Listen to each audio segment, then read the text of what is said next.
All right, all right, all right. 1 second here. Make sure I got all my shit together. All right, man. Welcome back, you guys. Welcome back to another episode of the Winner's Diet Show. I am your host, Mac Solomon, aka Project Mac. Welcome back, welcome back, welcome back. Happy Friday, by the way.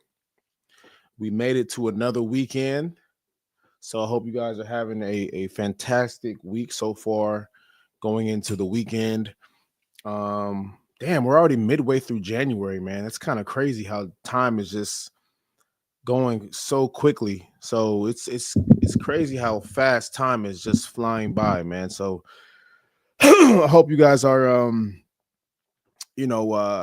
working on your goals, your New Year's resolutions. I hope you guys haven't fallen off yet, especially for my new gym goers. So, um, yeah, man, time is going by very very quickly.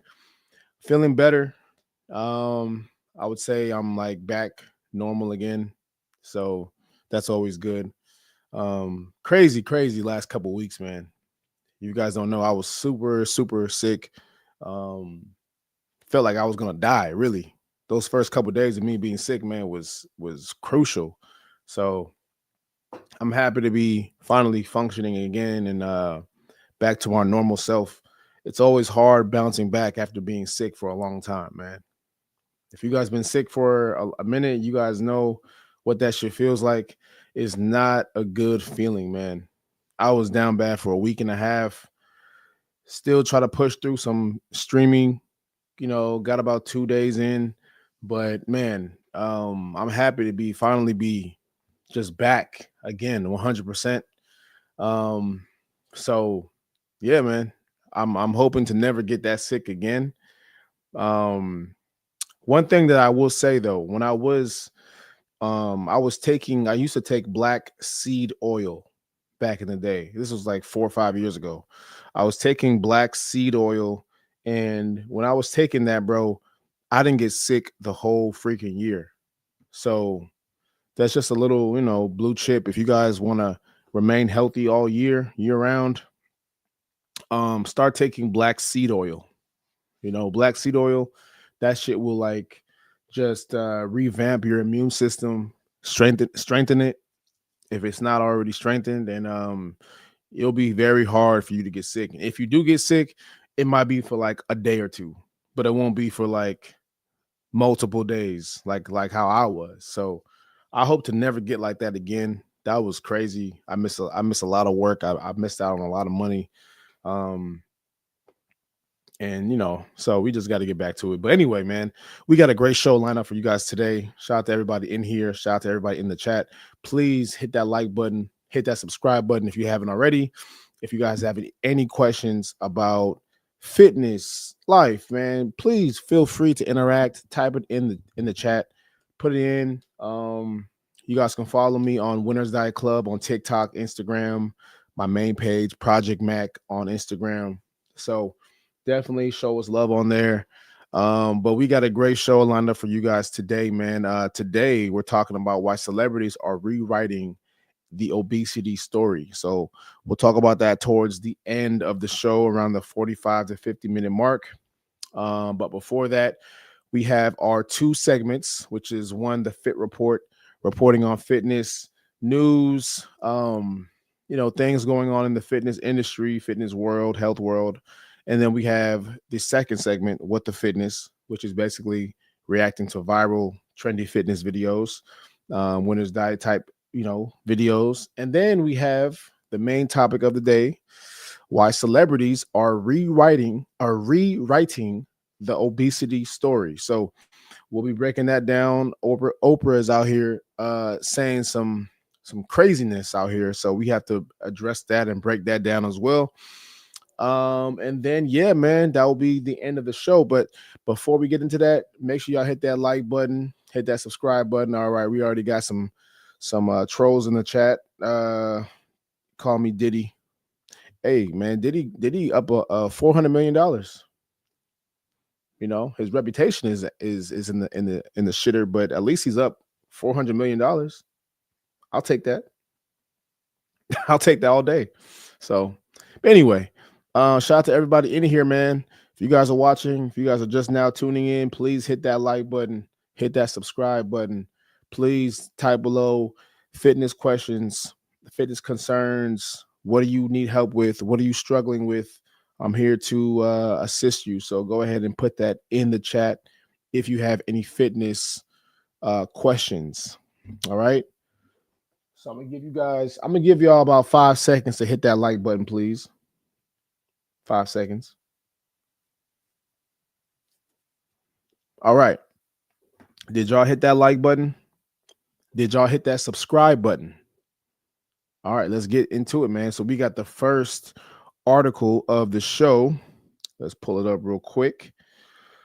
All right. So this one says being broke harms your heart more than high sugar or cholesterol. Researchers analyzed ECGs from over 300,000 people and found alarming results. Financial struggles increased the risk of death by 60%, while even surviving a heart attack only adds about 10% to the risk. Why? Chronic stress from money problems keeps cortisol levels high, which over time does more damage to the heart than poor diet or diabetes. All right. Hey, let's look at the comments. Now we need to figure out what's worse, a heartbreak or being broke. That's a good question. When they tell you money doesn't buy you happiness, yeah. I thought I was being dramatic. So is there a link to some communities? I think I already know the answer.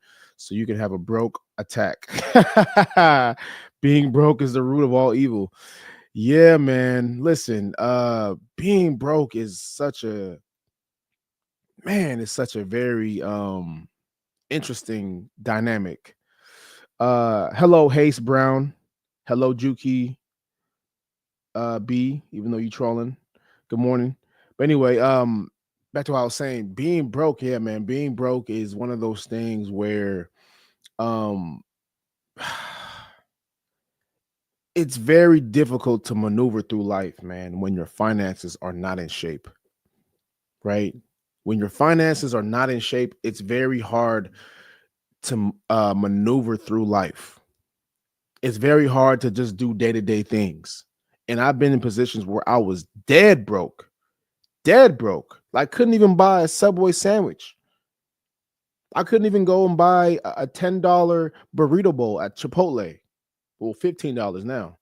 But I was in that stage where money was just super, super tight, bro. And I could not afford anything.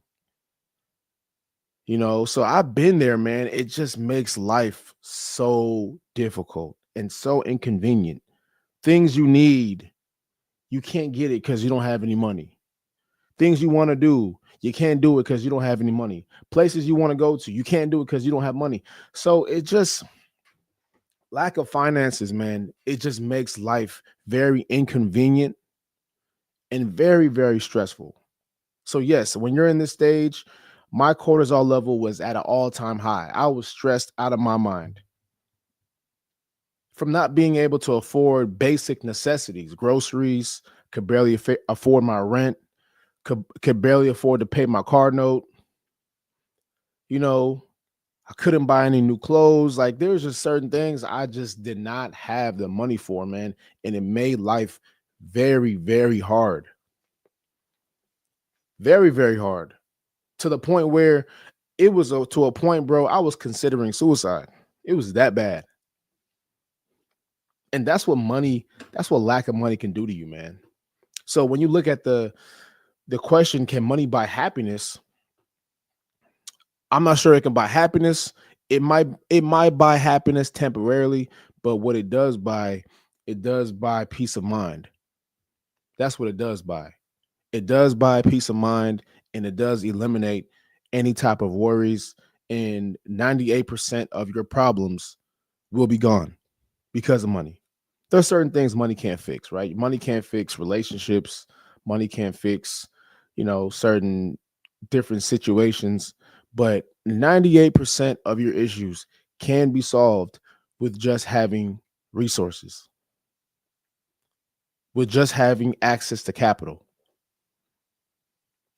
So, I mean, when you look at the article, how being broke can harm your heart more than high sugar or cholesterol, I agree, man. I agree because if you can't get access to basic everyday necessities, your stress levels are going to be super, super high. And that can cause way more health issues in the future than having high cholesterol or just having a high sugary diet. So, not saying that that can't kill you, but stress can kill you faster. Stress can kill you faster. Just not having capital, not having access to money, that can kill you way faster. You know. So, um, unless some people can live broke and still be good. I'm talking about people that need things. So it's not the fact that you're broke. I think it's the fact that you need money, right? There's a certain basic things that you need that you cannot have access to, because there's people that are broke that are just fine. They don't have these type of, yeah, it sucks. They probably wish they could afford certain things, but there's people that are broke but still living not as stressed as someone that is broke and cannot afford anything, right? So there's different levels to unwrap um with this statement, but I do believe, man, stress can kill you, and finances, that is a big part of stressing, man. So I've been there, you know um I've been there at the lowest of the lows, man. So I would know a lot about this. This is one of those things where it you know man, just even thinking about it is it's even thinking about it is stressful. You know what I'm saying? Just even thinking about it is stressful, man. So I hope, man, everybody's doing everything they can to put themselves in the best possible way to make as much money as they can, so that they don't have to, you know, stress out about money or figure out where their next meal is coming from, or figure out how they're going to pay their bills or pay their rent. Those things, those things, man, are just another inconvenience. We're already going through a lot in life. There's already a lot going on in life. The last thing we need is just these minor inconveniences. Because to me, being broke is just like, these are minor problems, like not being able to pay your rent, but not being able to pay your bills. To me, just thinking where I want to be at, those are like very small problems. Like me and my homie Brian, we always talk about, we need bigger problems. We need bigger problems. You not being able to pay your rent, that's a small problem. That's a problem that should not really be a thought, right? If you want to get to a certain level, if you're thinking ahead like I am, like many of my friends do, then being able to not pay your rent, or being able to being behind on bills, not being able to pay your rent, not being able to afford certain things, these are small issues. Like, the issues I want are way bigger. Like, how am I gonna pay this damn seven-figure tax? Um, how am I gonna pay this seven-figure tax bill? How am I gonna afford payroll? Like, these are the problems I want. You need bigger problems. Like, your problems are way too small. Your problems are way too small. If it's about basic things like rent and bills and being able to afford vacations, these are small issues, man. Your problems need to be bigger. And that's one thing I've learned from being around very successful people, man. They just taught me how to think bigger and want bigger issues. Because I guarantee you, most of our problems that we have in our mind right now, or most of the problems that we are going through in life, yeah, it's relative. Obviously, I'm not going to diminish anybody's problems, but it's very minute compared to where you want to go if you have those goals. It's very um inconvenient. I mean, not inconvenient. It's very insignificant.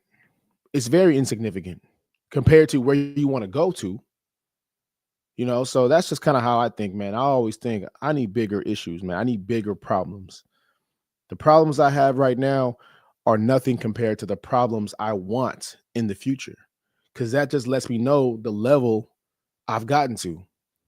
It lets me know the level I'm operating at. If I'm operating at a small level, if I'm operating at a level here, then things are not progressing how I needed to. I need the problems up here. That lets me know the level I'm playing on, right?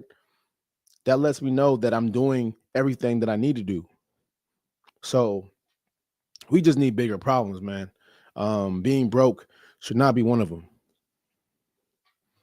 All right, let's move on to the next article here. Make sure y'all hit that like button, hit that subscribe button. All right, here we go. Shake Shack just launched a new high protein menu, including a lettuce wrap with 52 grams of protein. Interesting.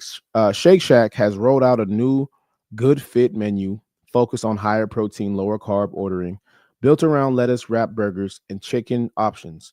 Rather than introducing new foods, the chain is packaging specific builds with clearly defined macros to reduce friction for customers prioritizing protein intake.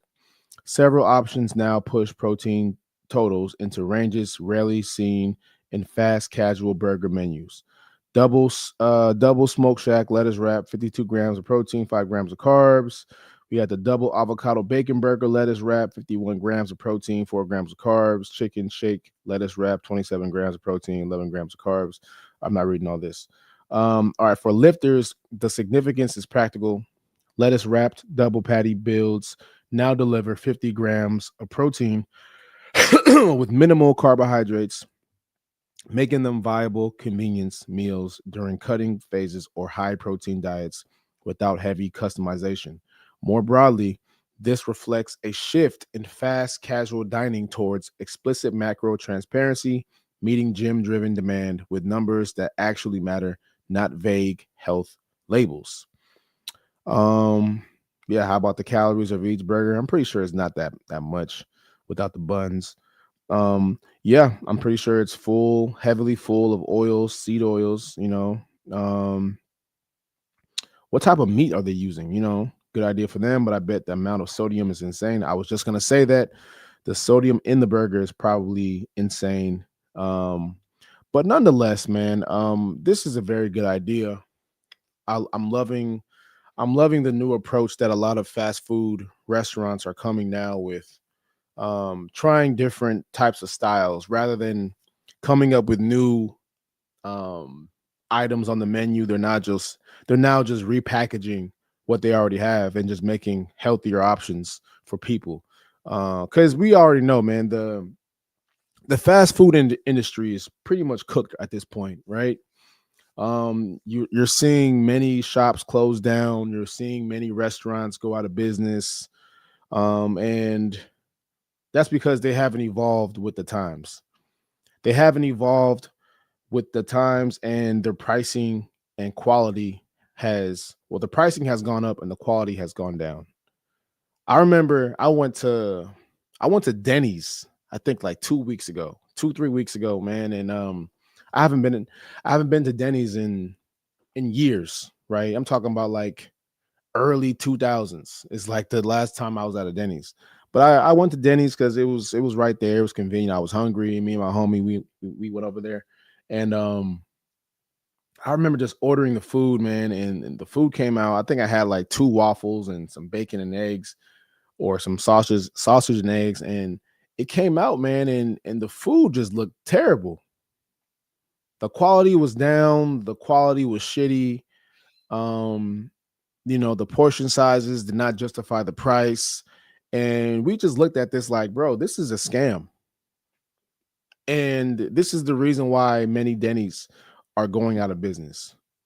It's the reason why many Denny's are shutting down a lot of their locations because of things like this.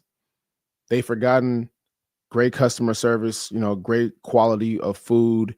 And they just haven't evolved with the times, man. They haven't evolved with the menu. They haven't added anything that's more healthier, because we're shifting more to a high protein, high macronutrient type of lifestyle. If you're seeing with a lot of these restaurants, especially with like the burger spots, In and Out has already been doing it for years. Now you're seeing Chipotle do the high protein chicken bowl, many other places as well. So a lot of these places now are prioritizing macronutrient friendly meals. And a lot of other fast food places or just restaurants in general have not caught on to this trend. And now they're paying the price for it. So um it's also not only a business lesson, but also just a another reason to pay attention to your competitors, man. Because if they're all making changes, if they're all moving forward and adapting to the times, that's a sign that you probably should too. But if you don't do that, then you get left behind, unfortunately. So it's one of those things where yeah, man, I love seeing, but who really eats at Shake Shack, to be honest with you? I love the idea, right? I love the idea, but who eats at Shake Shack? I haven't been to Shake Shack in years. And every time I've gone, one, again, the pricing, the pricing doesn't match the quality of the food. The burger and fries are basic. And I'm not saying In and Out is any better, but In and Out is way more affordable than Shake Shack. And the quality is way better, right? Now they got some work to do on the fries, but just as far as the overall experience of In and Out, it beats Shake Shack times 10. It definitely beats Shake Shack. So um hopefully this is a new, hopefully this can attract new customers. Maybe they can continue to grow, but overall it's a good start to changing up your brand identity and kind of shifting more and marketing towards the gym crowd. So, you know, salute to Shake Shack, man. All right, here we go. We got another article here. Make sure you guys hit that like button, please. Hit that subscribe button. To all four of you guys in here, shout out to you guys. If you guys are now just joining us, please go ahead. If you guys are on a fitness journey for the new year, go ahead and get my free 7-day fat loss guide. All right. If you guys haven't already, my fat loss guide is here. You can go ahead and get that. You can go to winnersdietclub.com and go ahead and pick that up. It's a free guide breaking down how to lose body fat, lose weight, all that. It's free. So we know how much you guys like free shit. So there you go. All right, let's move on to the next article we got here. Where we at? All right, here we go. So this is funny. CEO buys his office pizza after they helped him earn a $3 million holiday bonus. Wow. Okay, let's take a look at this. At least it had 3 toppings. See, an employee's post about work has gone viral. He helped his boss improve quarter 4 performances. This allowed his boss to get a $3 million bonus. His boss only thanked the office with a pizza party. What would you do? Man, this is crazy. Let's take a look at the comments. If this is real, they all should walk out the next day. Let's see how this business runs then. How his business runs then. He got 3 million. The company got a pizza party, which is a tax write-off with the Costco paper. Yeah, this is Costco pizza, by the way. $7 Costco pizza. Let's hope it was delivered in their free car. This got out girl Kathy written all over it. I respect the hustle. Sounds like my last job. Great job, guys. We had a great quarter. So here's a lame company t-shirt cap to wear on the weekend so the company can get free advertising. Yeah, man, this is insane, bro. And look, man, this is why I'm always gonna advocate for people to work for yourself or start a side hustle, man. because the unfortunate reality of you working for somebody else, if that's your only source of income, is that at any point, these people will move on from you. Who's to say that after hitting that $3 million bonus, he won't fire his team the next quarter? Those same people can be replaced, by the way. It doesn't matter. It doesn't matter how much money you made them. It doesn't matter how great your performance is. If they need a reason to get rid of you, they will get rid of you. And that is the unfortunate reality, man, of working for corporate America or just working a regular job in general. If that's your only source of income, is that they will replace your ass by lunchtime. It doesn't matter how long you've been there. It doesn't matter how much money you made them and put in their pockets. If they want to get rid of you, they will have somebody else in there by lunchtime. And they will sleep good at night, by the way. It doesn't matter. You know, it's all just business. These people, like y'all be thinking these people are your family and oh my God, I love my team. I love my coworkers. These people don't give a damn about you. They don't give a damn about you, man. This is why I always refrain from going to company holiday parties or company outings or hanging out with coworkers outside. I don't do that shit, man, especially in corporate. In corporate, I don't do that. I don't do that because I know these people are not your friends. These people are not your friends, man. Stop thinking your coworkers are your friends. They're not your friends. Trust me, I've been in plenty corporate situations, right, back in the day where I thought people were my friends. Y'all hang out together, you go to their house, you meet their parents, and they still stab you in the back. So this is why I refrain, man. I don't do any of that stuff. I don't do any fraternizing outside of work. We keep work, work, and everything that happens outside of that, that's your own business. You know what I mean? So you got to be very careful out here, man.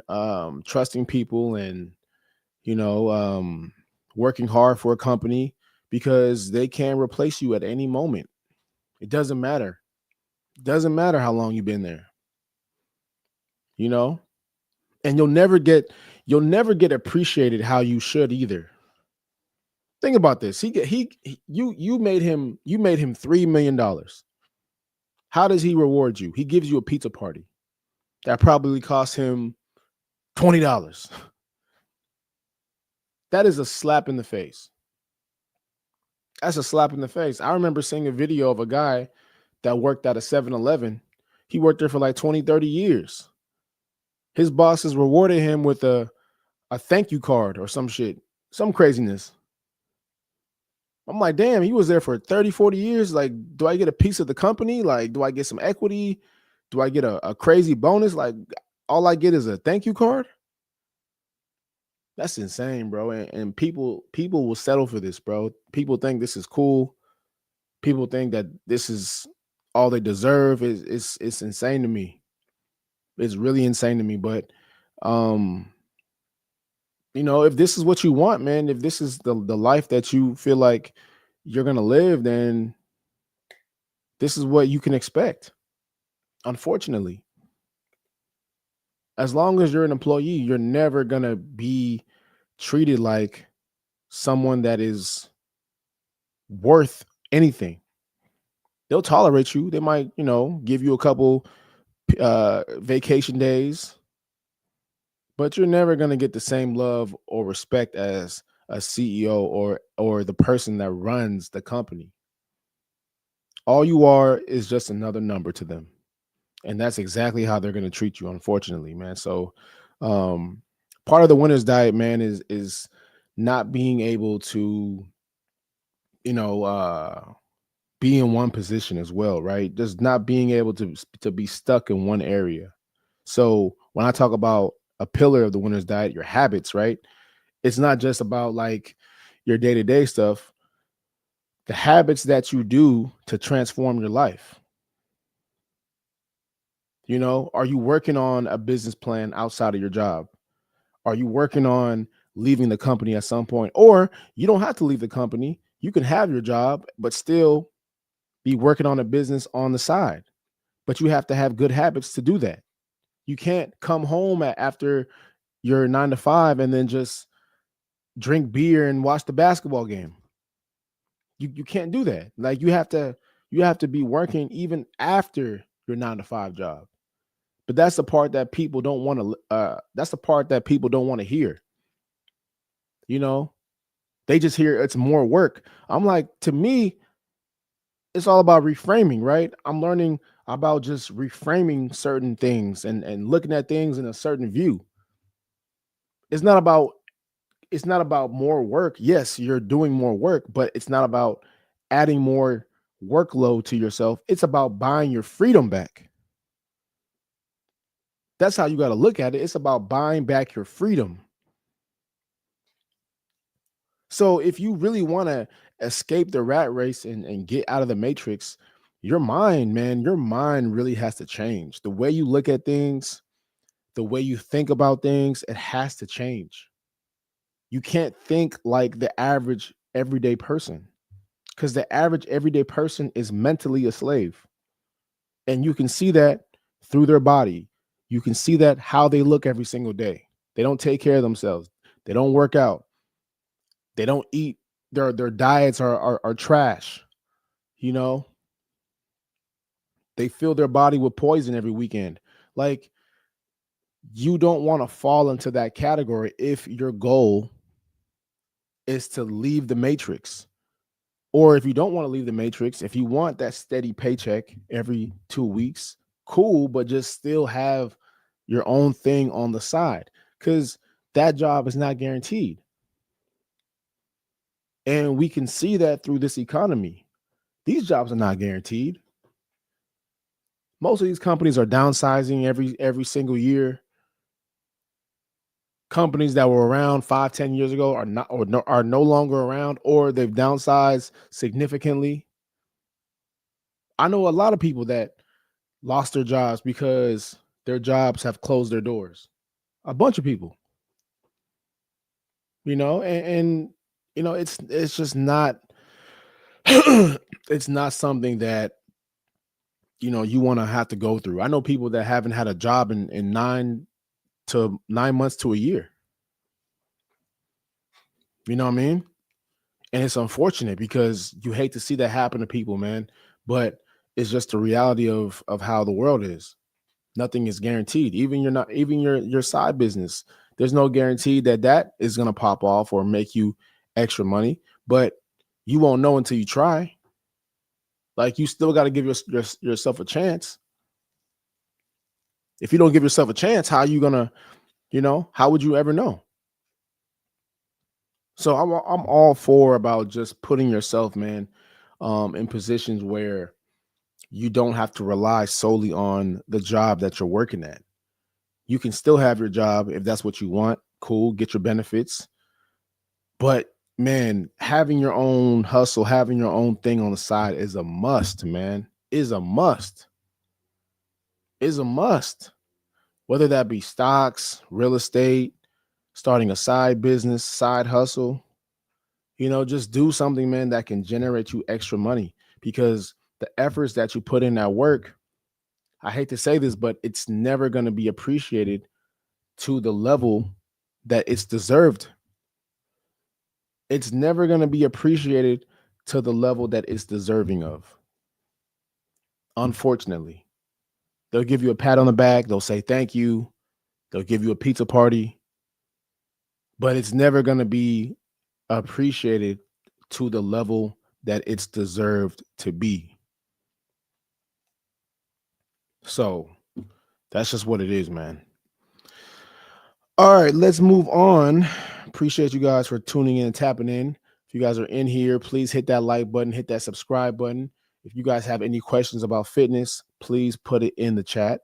Please and thank you. All right, let's move on to the next video or the next segment in What the Fitness. All right, so how many of you guys like Domino's pizza? So in this video, it says FDA finds traces of carcinogen in Domino's pizza sauce. Oh man. All right, let's take a look at this. 19,000 kilograms of Domino's pizza sauce was rejected after testing positive for ethylene oxide, a pesticide and known carcinogen hiding in the mix. This cardboard disc barely qualifies as food. One Domino's pizza hits you with over 44 industrial additives. The cheese isn't real. It's restructured phosphates holding grease together. The sauce, stabilized with dimethyl polysiloxane, a silicone-based anti-foaming agent used to keep industrial vats from bubbling over. Sourdough pizza was the cleanest by a mile, but this one checked for metal exposure, plastic transfer, and chemical load. Comment app to find safe brands. 19. Damn. Yeah, man, it's looking scary out here. Like, we can't eat anything without damn near getting cancer and dying out here, man. We can't have shit out here. Unfortunately, this is just, damn. It is what it is, man. It's hard out here, bro. It's extremely hard out here. I used to eat Domino's a lot too. You know, I used to eat Domino's a lot. It was cheap, affordable, but I've definitely as I gotten older, I've definitely backed off it a lot.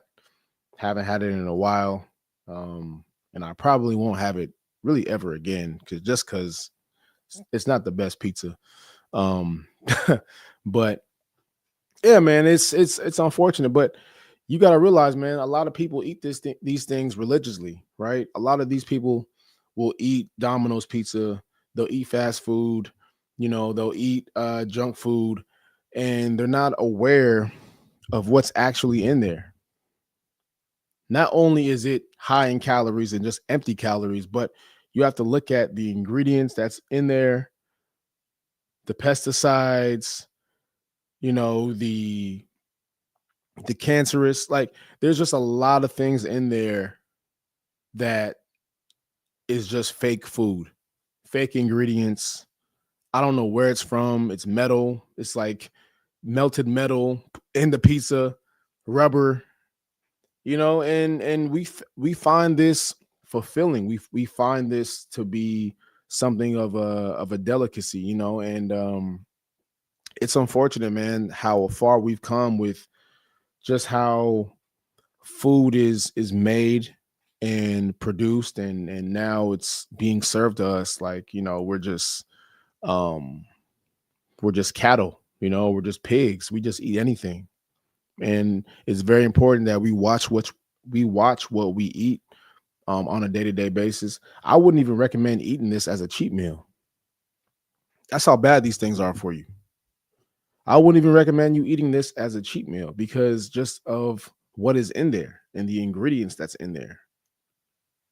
You know, doesn't really do anything for you. It just makes you dehydrated, makes you lethargic, causes your stomach to hurt. And I just don't see the benefit in eating things like this. I don't see a benefit in eating a Domino's or, you know, McDonald's, Shake Shack.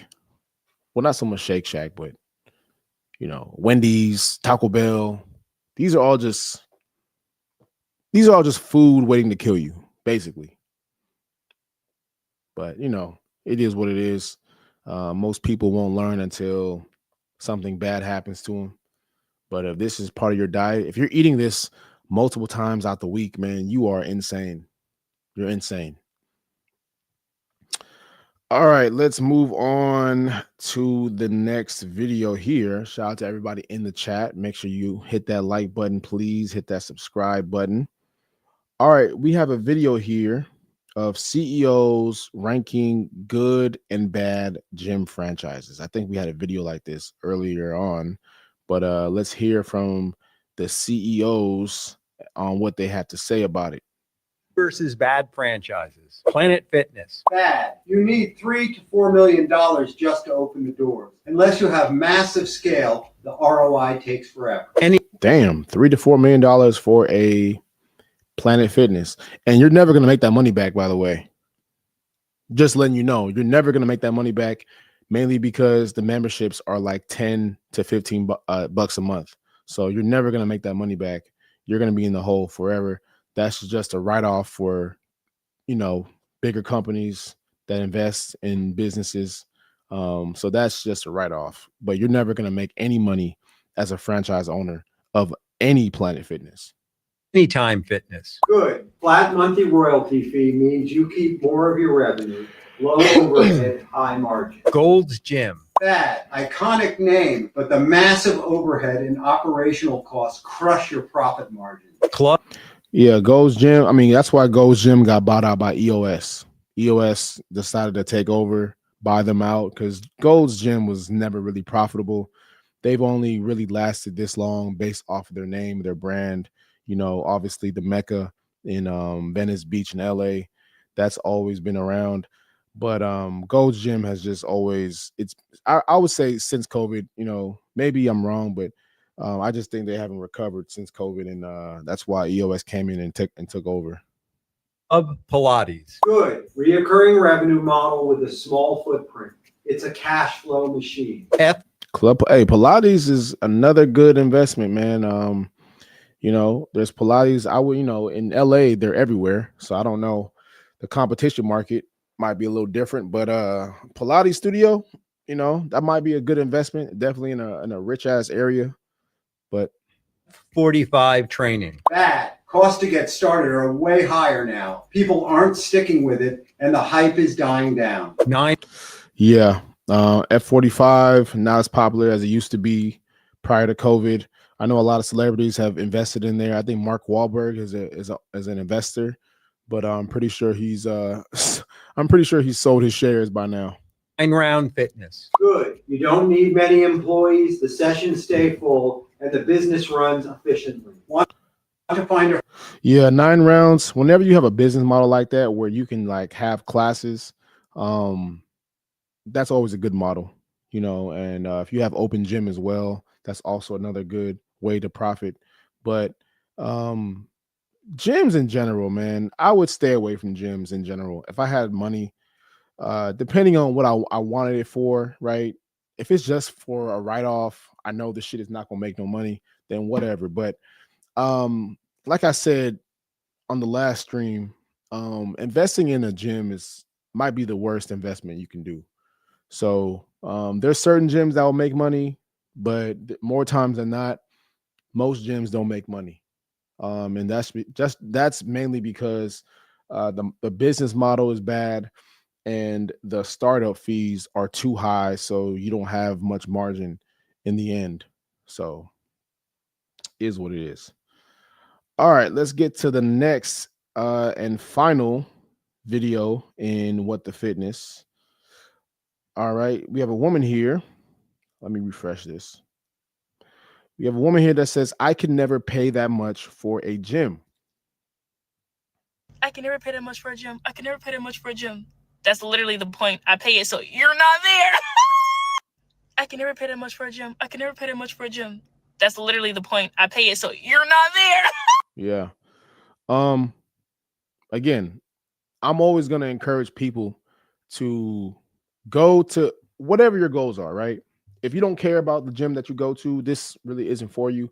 But if you care about quality, if you care about ambiance, if you care about amenities, if you care about quality of the gym, if you care about the members in the gym, then you're going to be looking for the highest tier gym, right? I've always said the gyms that are $100 and above are always going to be the quality high tier gyms because of the amenities, the perks, the benefits, the people in the gym, the networking, the gym being clean is a very big one, right?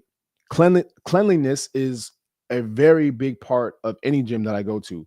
If the gym is not clean, if the bathrooms are not clean, if the bathrooms are not clean, I'm not gonna go there.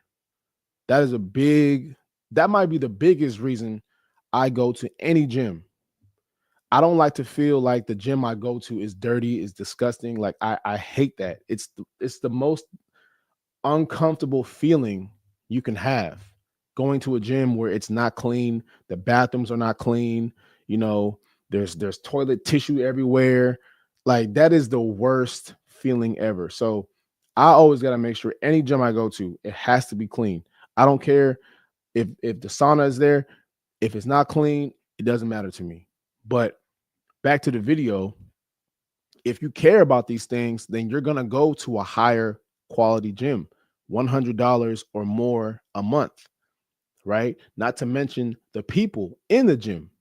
You're not gonna be around the everyday person if you're at these higher tier gyms, right? The Equinoxes, the Lifetime Fitnesses, um, some of these privately owned gyms that are range from 100, 150 to 250, $300 a month. You're not going to be around the everyday person. And another thing too, if you want more room, if you don't want as much, if you don't want people to how do I say this? If you don't want all the gym or all the equipment to be used up, then you're gonna go to a higher quality gym. Because the gyms that are lower tier, 10, 15, $20 a month, $30 a month, sometimes $50 a month, those gyms are gonna be packed with the everyday person. So especially during crunch time or rush hour, right after work, the equipment area is going to be used up. It's going to be hard to find machines to use. It's going to be hard to find the free weights to use. These areas are going to be packed with people just getting off of work.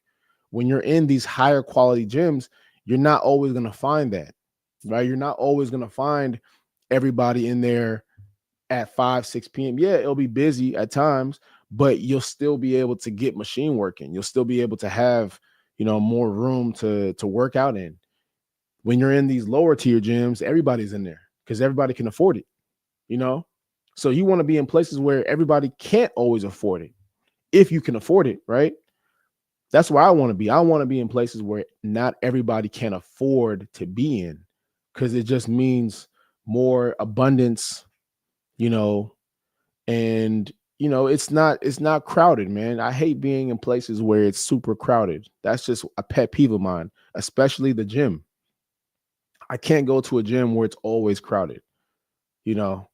So that's why I'm like, man, I gotta go to places where everybody's not gonna be there. It's gonna be it's gonna be filled with people, but not to the point where I can't get a machine.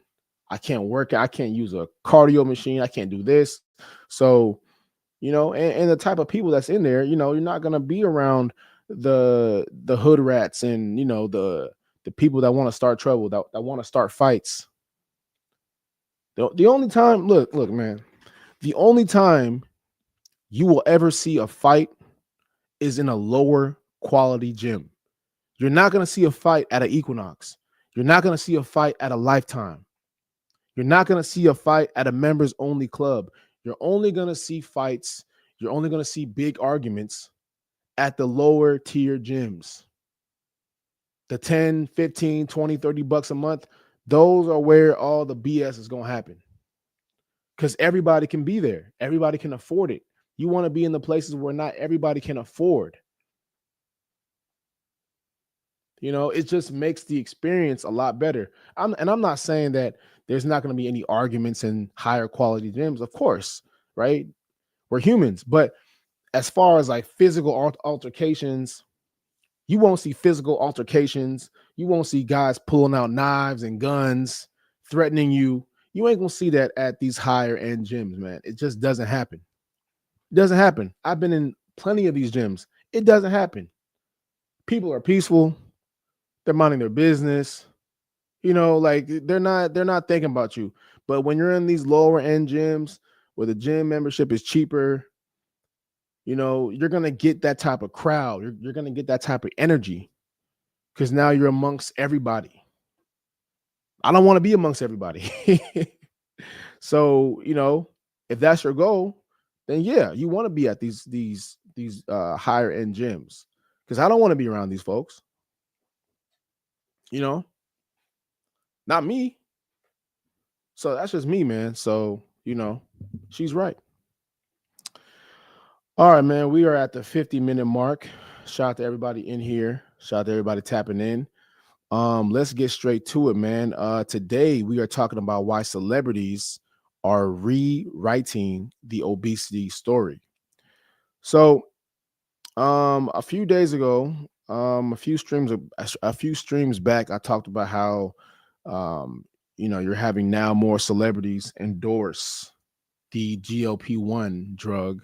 I think the first one was Serena Williams. Then they got Simone Biles on it. Then they had Tom Brady now as an ambassador. Um, Oprah was a part of that as well.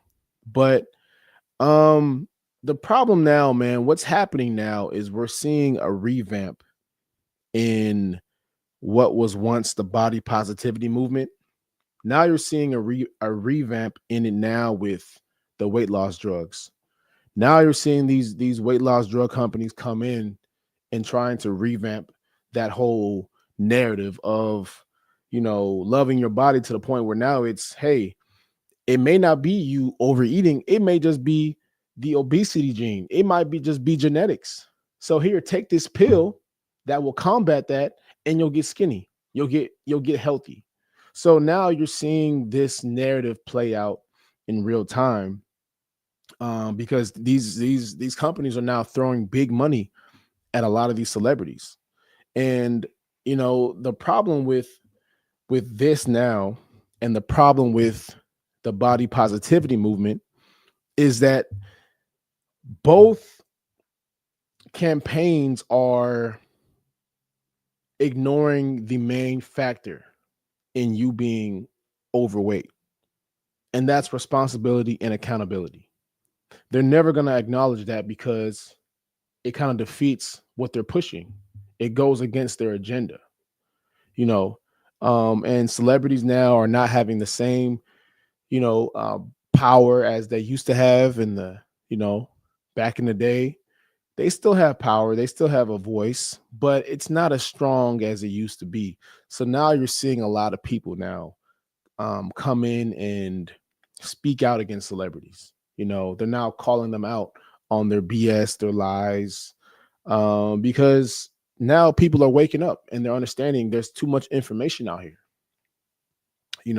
So here's a video I seen of Oprah Winfrey. I think she was on The View, if I'm not mistaken. Yes, she is. Okay. So Oprah is another ambassador for GLP-1 drugs.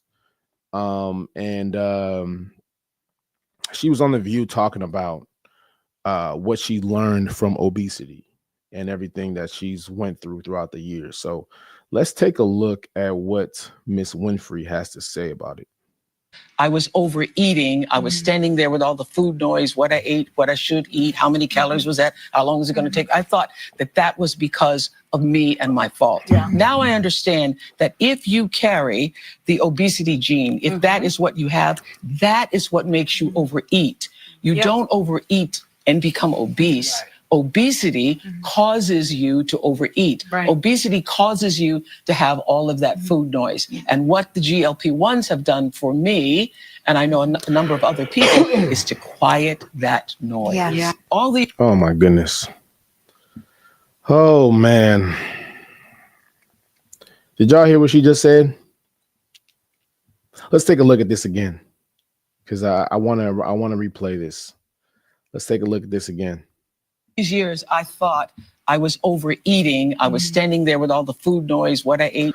All this year, she thought she was overeating. That's exactly what it was, Oprah. It was. You were overeating. That's why you were overweight. That's usually what happens when people overeat. What I should eat, how many calories was that, how long was it going to take. I thought that that was because of me and my fault. Yeah. It was you and your fault. That's exactly what it was. Who else? Whose fault was it then? If it wasn't your fault, Oprah, whose fault was it? It wasn't mine.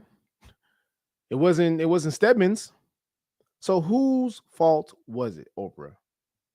Yeah. Now I understand that if you carry the obesity gene, if that is what you have. Oh my God. So now there's an obesity gene.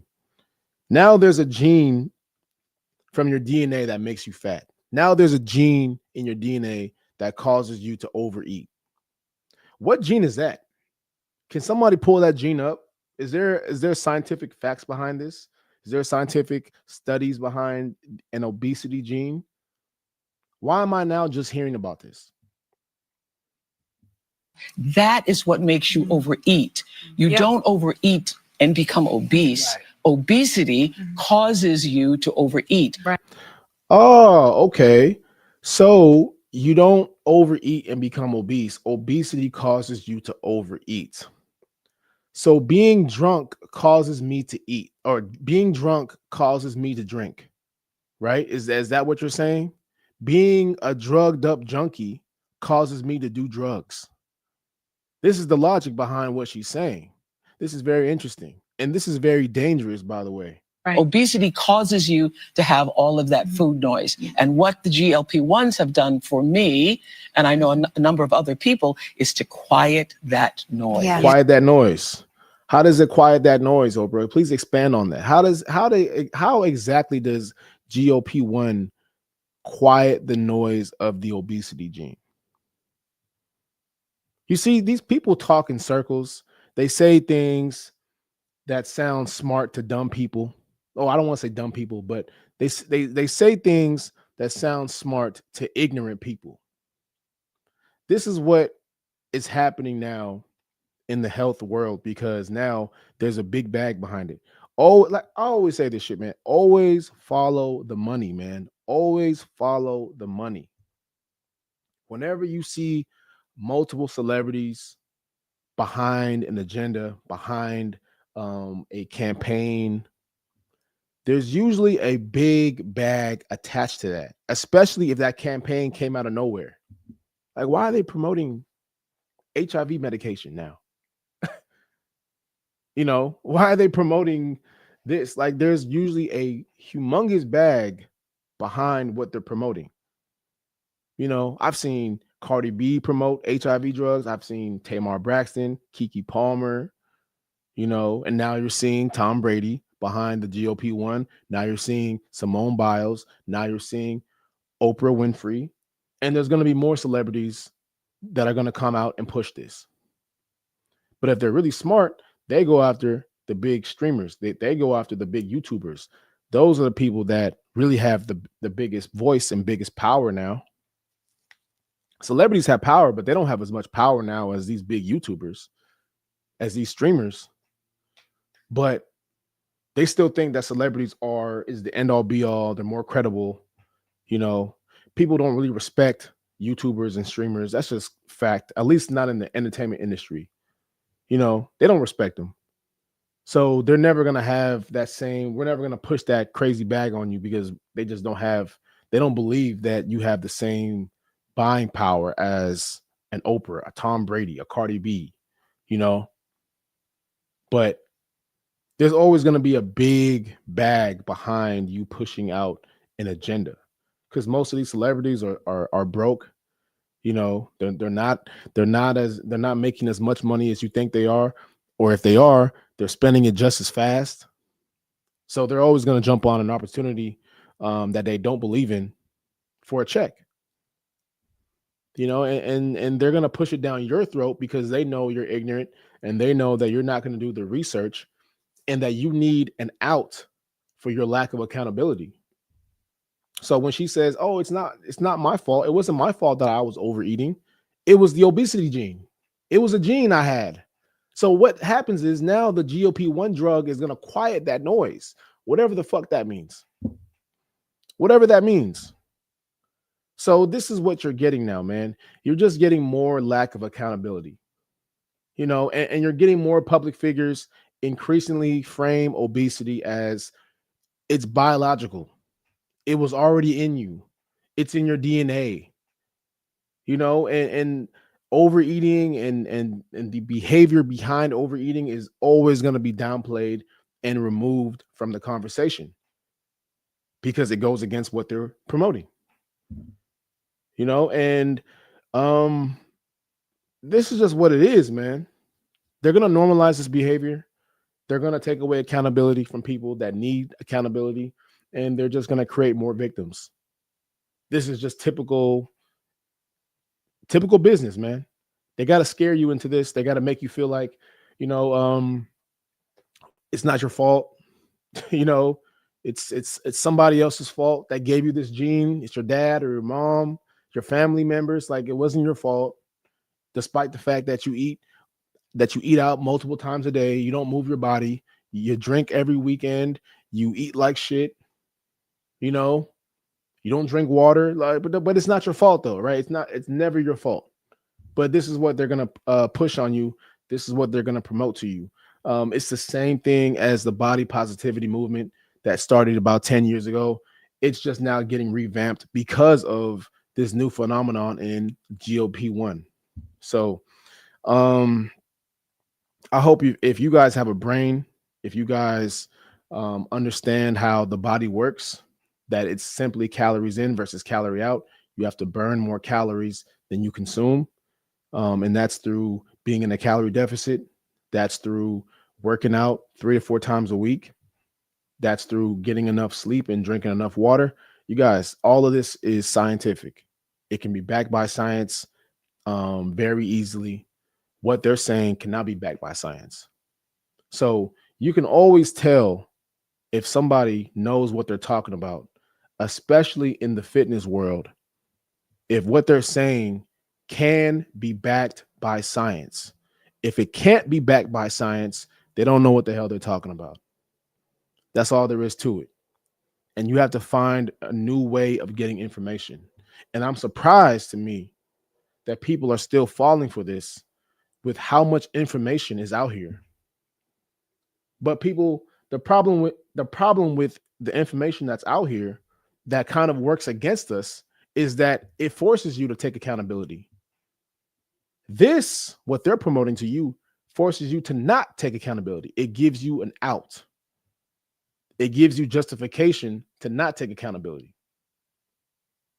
And look, I'm not against weight loss drugs. I truly believe, hey, if you tried everything, if you tried the natural way, go ahead and do it. But just be prepared for the consequences. You might have loose skin, you might have side effects, but look, man, at least give yourself a shot first. At least try. At least try. That's the least you can do. At least try. Give yourself a shot first before you jump into GLP-1. But taking the drugs is easier, man. It is what it is. But man, that's been today's show. Shout out to everybody in the chat. We appreciate you guys for tapping in. Great show today. Make sure you guys hit that like button, please. Hit that subscribe button.